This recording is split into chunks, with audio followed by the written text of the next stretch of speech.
Mr. Speaker, I'd like to yield 5 minutes to the gentleman from Wisconsin, Mr. Van Orden. The gentleman from Wisconsin is recognized for 5 minutes. Thank you, Mr. Speaker. I'm proud to support the CARS Act, which will stop this executive overreach by the Biden administration by preventing the implementation of regulations that seek to limit consumer choice and instead of allowing consumers to choose their vehicles, the vehicle that best suits their needs. The Environmental Protection Agency has produced a rule that will effectively require over 2/3 of all vehicles sold in the United States to be fully electric in less than 9 years. While I believe electric vehicles have their place in society, this misguided EPA mandate would have an immediate detrimental impact on the choices and the affordability of cars, trucks, SUVs, and that are available to my constituents. Despite billions of dollars being spent on part of the Biden administration's IIJA infrastructure bill to expand our nation's EV charging network, at present the electric grid is incapable of supporting this. Not to mention the fact that according to the Department of Energy, the range of EVs is reduced by over 40% in cold weather, and I remind you I am from the state of Wisconsin.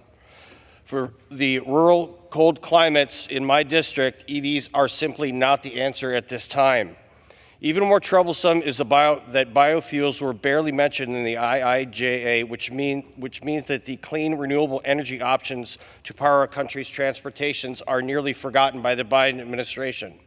Despite ethanol production supporting more than 300,000 jobs concentrated in rural areas and adding $43 billion to the U.S. economy or economic output in 2019 alone.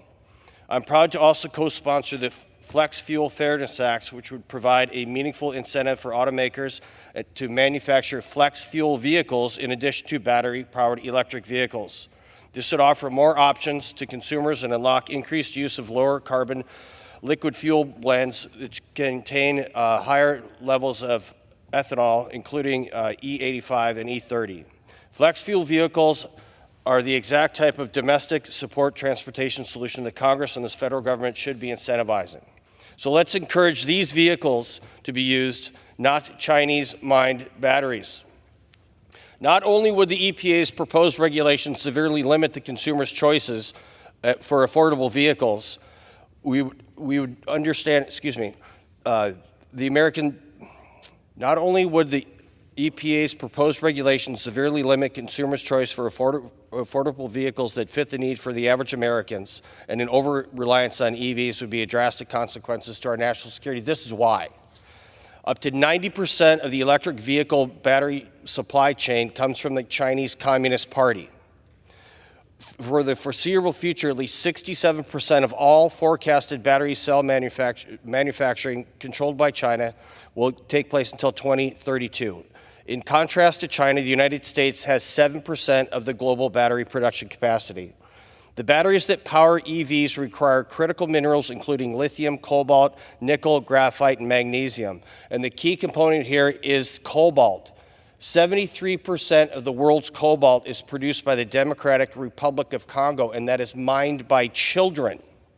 The Chinese Communist Party controls over 2/3 of the global production of cobalt.